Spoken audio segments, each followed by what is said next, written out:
تو وہاں انسان کے پاس پیسہ ہے تو پیسہ لگا کر وہ کیس سے بری ہو جاتا ہے، وہاں سے وہ اپنی سہولتیں میسر کر لیتا ہے، حاصل کر لیتا ہے۔ لیکن اگر اللہ کی عدالت لگی اور انسان حساب و کتاب کے لیے پیش ہوا، اللہ نے پہلے بتا دیا بندے میری عدالت میں پیسہ کوئی نہیں چلنا۔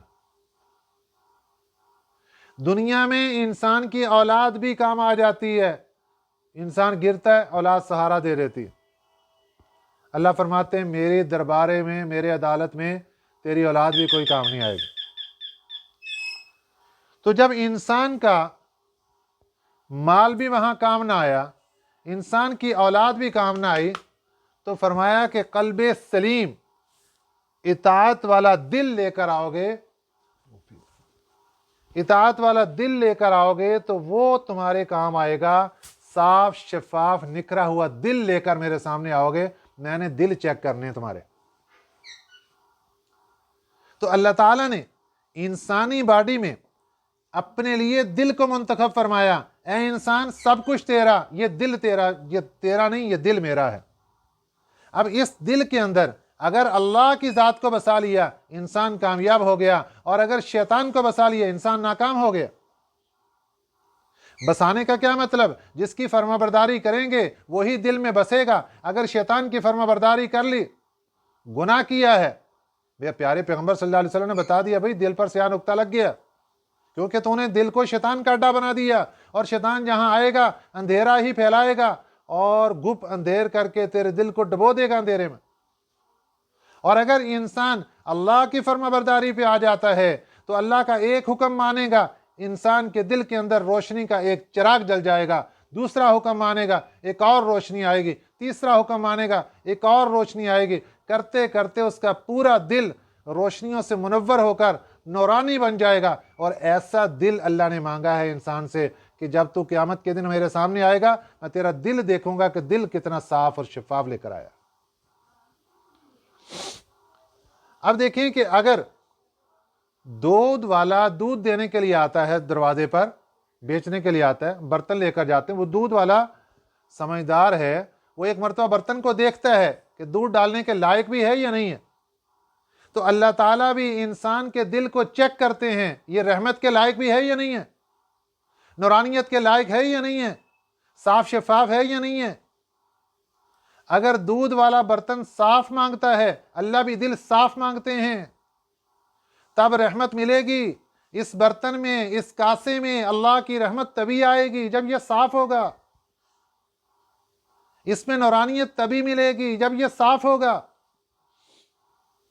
اور یہ صاف کہاں سے ہوگا؟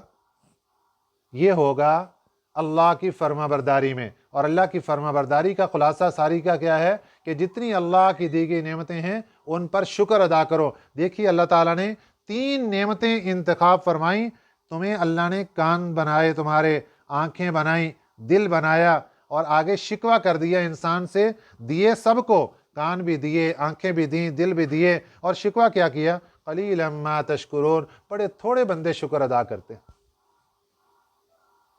پہلے تو سبھی لوگوں میں بہت کم لوگ ہیں جو زبان سے یہ کہتے ہیں یا اللہ تیرا شکر، لیکن یہ شکر ناکافی ہے۔ اللہ کس شکر کی بات کر رہے ہیں؟ اللہ کون سا شکر مانگتے ہیں؟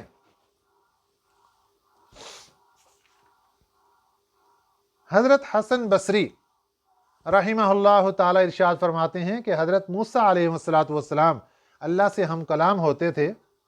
ایک مرتبہ انہوں نے بارگاہ خداوندی میں عرض کر دی کہ یا اللہ، آپ نے حضرت آدم علیہ السلام پر بڑے احسانات فرما دیے، ان کو اپنے ہاتھ سے بنایا، ان میں اپنی روح پھونکی، جنت میں ٹھکانہ دیا، اور حکم دے کر فرشتوں سے سجدہ تک کروا دیا۔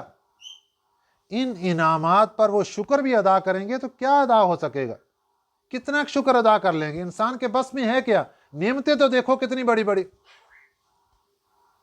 ارشاد ہوا اللہ تعالیٰ کا، اے موسیٰ، آدم پر جتنے بھی انعامات ہوئے ہیں ان سب میں یہ جان کر وہ میری حمد و ثنا کرے کہ یہ سب نعمتیں اللہ کی ہیں، تو یہی نعمتیں اس کے لیے شکر کا ذریعہ بن جائیں گی۔ اب جب انسان ہر نعمت کے بارے میں سوچے یہ اللہ کی ہے تو پھر بات کہاں جائے گی کہ اللہ نے کس لیے دی ہے؟ اللہ کی طرف نعمت کا مطلب ہے کہ اللہ نے کس لیے دی ہے۔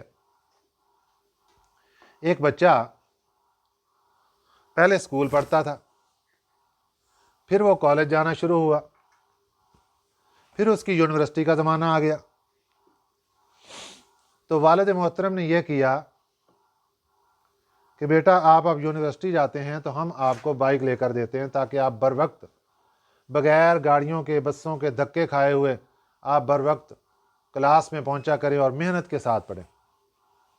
تو بائک کس لیے لے کر دی کہ آپ یونیورسٹی میں تعلیم اچھے طریقے سے حاصل کریں، آپ کو دیر نہ ہو، ناگا نہ ہو، آپ پڑھیں اچھے طریقے سے۔ لیکن جناب ادھر کیا ہوا کہ بچے کے بارے میں اگلے دن ہی فون آ گیا کہ یہ تو یونیورسٹی پہنچا ہی نہیں۔ اگلے دن پھر پتہ چلا کہ وہ کہیں گھوم شوم کے واپس آ گیا۔ اب 3-4 دن کی رپورٹ کے بعد جب ابو سے ملاقات ہوئی تو یہ کہتا ہے کہ ابو آپ کا بہت شکریہ، آپ نے مجھے بائک لے کر دی ہے۔ اب اس لفظ کے اوپر آپ دیکھیں کہ یہ ابو کا شکریہ تو ادا کر رہا ہے زبان سے، کیا ابو اس کو شاباش دیں گے کہ بیٹا آپ کی بڑی مہربانی، آپ نے میرا شکریہ ادا کیا، یا جوتا اتار کر اس کی پٹائی شروع کر دیں گے؟ یقیناً باپ اس کی پٹائی بھی کرے گا اور فوراً اس سے بائک ضبط کر لے گا کہ تو بائک کے لائق ہی نہیں، تو گاڑیوں پہ دھکے کھا اور وہیں پہ جا کر اس طریقے پر جیسے پہلے پڑھ رہا تھا۔ آپ ذرا تصور کیجئے کہ اللہ کی ذات نے ہمیں کتنی بڑی بڑی نعمتیں دی ہیں، اور ان نعمتوں میں 3 مین نعمتوں کا یہاں ذکر فرمایا اے انسان تمہارے کان بنائے ہیں، تمہاری آنکھیں بنائی ہیں، تمہارے دل بنایا ہے، لیکن شکر بہت کم ادا کر رہے ہو۔ پہلے تو زبان سے شکر ادا کرنے والے کم، پھر اصل معنی میں شکر کیا ہے کہ اللہ نے کان جس مقصد کے لیے بنائے وہاں اس کو استعمال کرو، غلط استعمال کرو گے ناشکری نافرمانی ہوگی۔ آنکھیں جس مقصد کے لیے بنا کر دی وہیں استعمال کرو، مقصد کیا ہے؟ اللہ کی فرما برداری میں لگاؤ۔ ساری بات کا خلاصہ، کان بھی اللہ کی فرما برداری میں، آنکھیں بھی اللہ کی فرما برداری میں، دل بھی اللہ کی فرما برداری میں، تو یہ شکر ادا ہوگا۔ اور اگر اللہ کی نافرمانی کر دی تو یہ ناشکری ہوگی۔ اب اگر زبان سے یہ کہتا رہے یا اللہ تیرا بڑا شکر ہے اور سارا دن نافرمانی، اب بتائیں جوتوں کے لائق ہوگا یا ثواب کے لائق ہوگا؟ تو اس لیے اللہ تعالیٰ نے شکوہ کیا کہ بندے کو نعمتیں تو بڑی دی ہیں لیکن یہ شکر بہت کم ادا کرتے ہیں۔ وَهُوَ الَّذِي ذَرَأَكُمْ، اللہ وہ ذات ہے جس نے پھیلا دی تمہیں فی الارض، زمین میں۔ اللہ نے بکھیر دیا انسانوں کو زمین میں، جس طرح مرغی کے بچے نکلتے ہیں انڈوں میں سے اور اس کے بعد وہ بکھر جاتے ہیں، کوئی ادھر جا رہا ہے، کوئی ادھر جا رہا ہے، کوئی ادھر بھاگ رہا ہے، کوئی ادھر بھاگ رہا ہے۔ اسی طرح اللہ تعالیٰ نے انسان کو پیدا فرمایا اور زمین پر بکھیر دیا، کسی کو وہیں رہائش دے، کسی کو وہاں، کسی کو وہاں، مختلف علاقوں میں لوگ رہنے والے۔ لیکن آگے کیا ہوگا؟ وَإِلَيْهِ تُحْشَرُونَ، اور اسی کی طرف تم جمع کیے جاؤ گے۔ ایک طرف اللہ تعالیٰ یہ سمجھا رہے ہیں اے انسان یہاں اور بہت سی نعمتیں، وہاں ایک یہ بڑی نعمت کہ ہم نے تمہیں بکھیر دیا، کسی کو وہاں رہائش دی، کسی کو وہاں، کسی کو وہاں، پوری زمین میں تمہیں بکھیر دیا۔ اور دوسری طرف اللہ تعالیٰ یہ فرما رہے ہیں کہ یہ نعمت بھی ہے، اور یہ بھی ذہن کے اندر رکھو کہ جو ہم نے کہا نا کہ ناشکری کرتے میری نعمتوں کے اوپر، وَإِلَيْهِ تُحْشَرُونَ، اور اسی کی طرف تم جمع کیے جاؤ گے۔ جب قیامت کے دن اللہ کی عدالت میں آؤ گے پھر ہم پوچھیں گے میری نافرمانی ناشکری کیوں کرتے رہے۔ وَهُوَ الَّذِي يُحْيِي وَيُمِيتُ، اللہ کی ذات وہ ہے یحیی جو زندہ کرتا ہے، وَيُمِیتُ اور مارتا ہے، وَلَهُ اخْتِلَافُ اللَّيْلِ وَالنَّهَارِ، اور اسی کے پاس ہے بدلنا، اسی کا کام ہے بدلنا رات کا اور دن کا۔ یہ رات کون لے کر آتا ہے؟ اللہ کی ذات۔ دن کون لے کر آتا ہے؟ اللہ کی ذات۔ مجال ہے کہ اب اس وقت دن کا ٹائم ہے، رات آ جائے، نہیں دھکا دے رہے دن کو، نہیں بھی میں نے آنا تو نکل جائے یہاں سے۔ ایسے کبھی ہوا ہے؟ کبھی نہیں۔ یا دن جا کر رات کے اوپر چڑھائی کر دے کہ میں نے آنا ہے پہلے۔ ایک ٹائم ٹیبل اللہ نے بنا دیا، دن کا ٹائم ہے تو دن آئے گا، رات کا ٹائم ہے رات آئے گی۔ دن اور رات کو بدلنا یہ اللہ کا کام۔ فرمایا افلا تعقلون، کیوں نہیں تم سمجھتے؟ کچھ تو عقل سے سوچو کہ جو اللہ تمہیں زندہ کر رہا ہے، مارتا ہے، رات اور دن تمہیں بدل بدل کے دکھاتا ہے، کیا اس کی قدرت میں یہ نہیں ہے کہ تمہیں دوبارہ زندہ کر سکے گا؟ پھر اس کے ساتھ دوسروں کو شریک کیوں سمجھتے ہو؟ اس کو اکیلا اور یکتا کیوں نہیں مانتے؟ یہ سب چیزیں ذکر کرنے کے بعد اللہ تعالیٰ پیارے نبی صلی اللہ علیہ وسلم کو فرما رہے ہیں کہ آپ مکے والوں کو یہ ساری باتیں تو سنا رہے ہیں جو میں بتا رہا ہوں، لیکن بل قالو، بلکہ یہ کہتے ہیں لوگ مثل ما قال الاولون، وہی باتیں جو پہلے لوگ کہا کرتے تھے۔ یہ مکے والوں کی بولیاں وہی ہیں جو ان سے پہلے نافرمان اور مشرک قومیں بولا کرتی تھی۔ بل قالو، بلکہ کہتے ہیں مثل، وہی باتیں ما قال الاولون، جو کہتے تھے پہلے لوگ۔ وہ کیا تھی؟ قالو، وہ کہتے تھے اذا متنا، کیا جب ہم مر جائیں گے، وکنا ترابا، اور ہم مٹی ہو جائیں گے، وعظاما، اور ہڈیاں بن جائیں گے، انا لمبعوثون، کیا ہم دوبارہ اٹھائے جائیں گے؟ یہ تو سوال تھا وہی جو پچھلی قومیں کرتی رہیں، کیا جب ہم مر جائیں گے، مٹی بن جائیں گے، ہڈیاں بن جائیں گی، انا لمبعوثون، کیا ہمیں دوبارہ اٹھایا جائے گا؟ اللہ فرماتے ہیں ان کی زبان پر وہی لفظ ہیں جو پچھلی قوموں کے تھے۔ اور آگے کیا کہتے ہیں؟ لقد وعدنا، تحقیق ہم سے وعدہ کیا گیا، نحن، ہم سے بھی، وآباؤنا، اور ہمارے باپ دادوں سے بھی، ھذا، اس بات کا، من قبل، پہلے، ان ھذا الا اساطیر الاولین، کس بات کا وعدہ کیا گیا؟ کہ تمہیں دوبارہ زندہ کیا جائے گا۔ تو کیا فیصلہ دے دیا؟ ان ھذا، نہیں ہے یہ، الا اساطیر الاولین، مگر پہلے لوگوں کی قصے کہانیاں ہیں، یہ کوئی سند والی بات اور پکی بات نہیں ہے۔ یہ نبی پاک صلی اللہ علیہ وسلم کی نبوت اور آپ کی تبلیغ پر اعتراض کر کے انہوں نے اس کو رد کر دیا، ہم نہیں مانتے اس کو، ایسی باتیں تو ہمارے آباء و اجداد سے بھی پہلے کہی گئیں۔ اب اللہ تعالیٰ نے ایک سوال اٹھایا، قل، ان سے پوچھئے ذرا، لمن الارض ومن فیہا، یہ زمین اور اس کے اندر رہنے والے یہ کس کی ملکیت ہے؟ کون مالک ہے ان کا؟ لمن الارض ومن فیہا، زمین کا اور جو کچھ اس زمین پہ ہے، اس کا مالک کون ہے؟ ان کنتم تعلمون، اگر تم جانتے ہو تو بتاؤ۔ یہ سوال ہے اللہ کا، اور جلالی سوال ہے۔ سیقولون للہ، اے پیارے پیغمبر یہ آپ کو جواب دیں گے کہ اللہ ہے۔ ان کو پتہ ہے کہ زمین کا مالک اللہ ہے، زمین کے اوپر چلنے والے جانوروں، پرندے ہوں، کوئی بھی مخلوقات ہو، چاہے وہ جاندار چاہے بغیر جاندار، سبھی کا مالک اللہ ہے۔ سیقولون للہ، یہ آپ کو جواب میں کہیں گے کہ اللہ ہے۔ قل، بتائیے ان کو، افلا تذکرون، پھر تم سوچتے کیوں نہیں ہو؟ جب یہ سب چیزوں کا مالک اللہ ہے تو پھر عبادت کے لائق بھی اللہ ہے، پھر وحدانیت کے لائق بھی اللہ ہے۔ اگلا سوال، قل، پوچھو ان سے، من رب السماوات السبع، ساتوں آسمان کا مالک کون؟ من رب السماوات السبع، کون ہے ساتوں آسمان کا مالک؟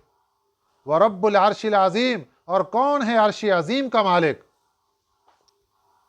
پوچھو ان سے، اور اس کا جواب بھی یہی دیں گے، سیقولون للہ، کہیں گے کہ اللہ مالک ہے۔ پھر کہیے ان کو، قل افلا تتقون، کہ تم ڈرتے کیوں نہیں؟ پھر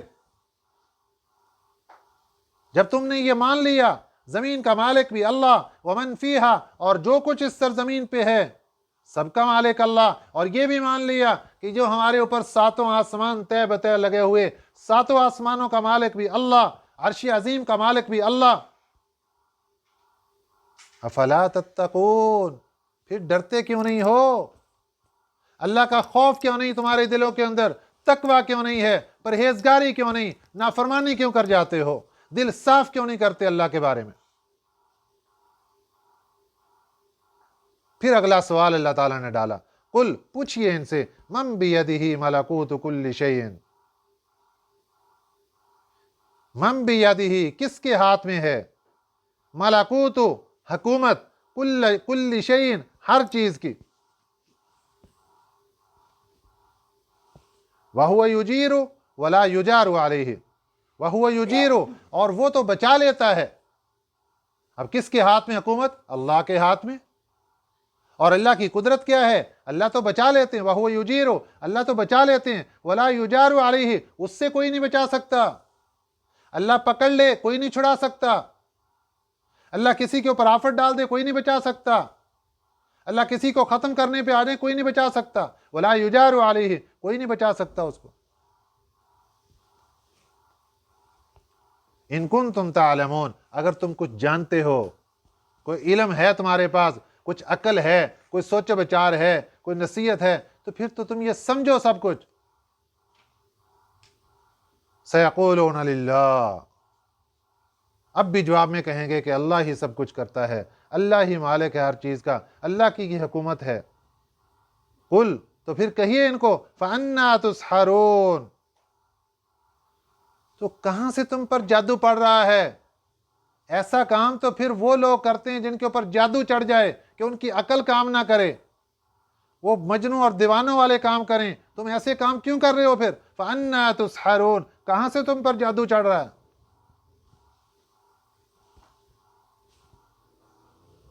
اب اللہ نے ایک فیصلہ کن جواب دیا، اے میرے پیارے پیغمبر، اصل مسئلہ یہ ہے، بل اتیناہم بالحق، بلکہ آیا ان کے پاس حق بات، سچ بات، وانہم لکاذبون، اور یہ بے وقوف لوگوں نے اس کو جھٹلا دیا، وانہم لکاذبون، انہوں نے اس کو جھٹلا دیا۔ حق بات آئی تھی، قرآن بھی حق آیا تھا، دین بھی حق آیا تھا، پیارے نبی صلی اللہ علیہ وسلم بھی حق آئے تھے، لیکن وانہم لکاذبون، انہوں نے جھٹلا دیا اس کو۔ اب یہ تمام دلائل اللہ تعالیٰ کی وحدانیت پر بھی دلائل ہیں، اللہ یکتا ہے، یہ سب کچھ اللہ کا ہے، اور دوسری طرف اللہ کی قدرت پر دلائل ہیں کہ جو اللہ ساتوں آسمان زمین جو کچھ اس کے اندر ہے سب کچھ، اور سب چیزوں کی حکومت، سب کچھ اللہ کا۔ جو اللہ اتنی بڑی بڑی چیزیں بنا سکتا ہے، وہ انسان کو دوبارہ زندہ بھی کر سکتا ہے اور حساب و کتاب کے لیے کھڑا کر سکتا ہے، کوئی شک نہیں کرنی چاہیے اس میں۔ اگلی آیت میں اللہ تعالیٰ نے شرک کی تردید کی۔ دنیا میں کچھ قومیں ایسی گزری جنہوں نے اللہ کی اولاد کو ثابت کرنا چاہا۔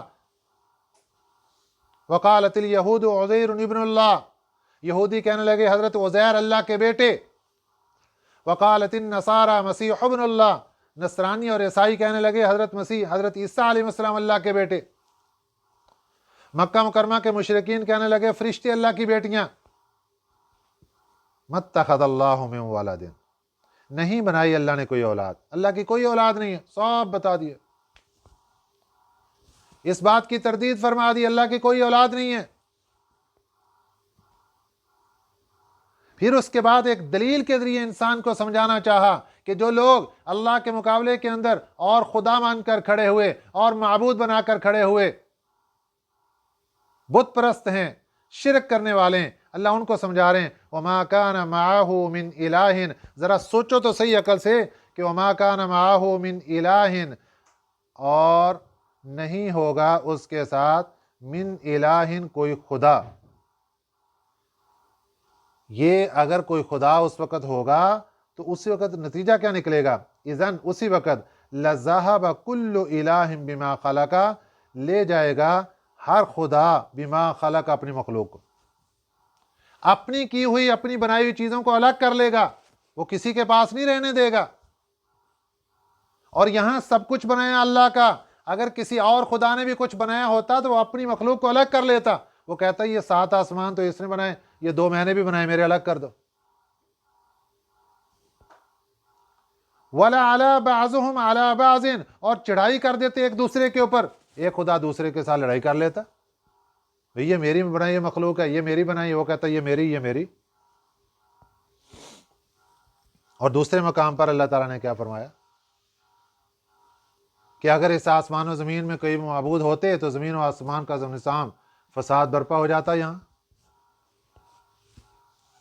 تو یہ سب نشانیاں اس چیز کی ہیں، اللہ کی ذات تنہا ہے، یکتا ہے، اکیلے ہے، وحدانیت ہے، توحید کے اوپر عقیدہ پختہ رکھنا چاہیے۔ اللہ کے علاوہ اور کوئی معبود نہیں ہے، اللہ کے علاوہ اور کوئی مشکل کشا نہیں ہے، اللہ کے علاوہ کوئی بگڑیاں بنانے والا نہیں ہے، سب کچھ کرنے والی اللہ کی ذات ہے۔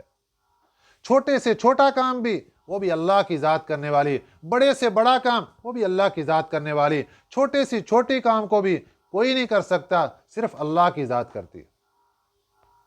سبحان اللہ عما یصفون، پاک ہے اللہ کی ذات عما اس چیز سے، یصفون جو وہ باتیں بناتے ہیں اس کی طرف۔ اللہ کی طرف کیا باتیں بناتے ہیں؟ کہ اللہ نے بیٹا برا کو بنا لیا، ہم اس کی اس لیے پوجا کرتے ہیں کہ یہ اللہ کے قریب ہے، ہماری سنتا نہیں اور ان کی موڑتا نہیں، بڑی عجیب و غریب باتیں زبان پہ لاتے ہیں۔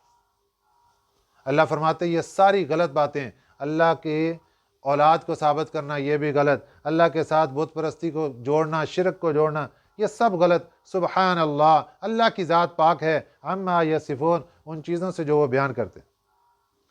عالم الغیبی، جاننے والا ہے غیب کی باتوں کو بھی، والشہادتی، اور حاضر باتوں کو بھی۔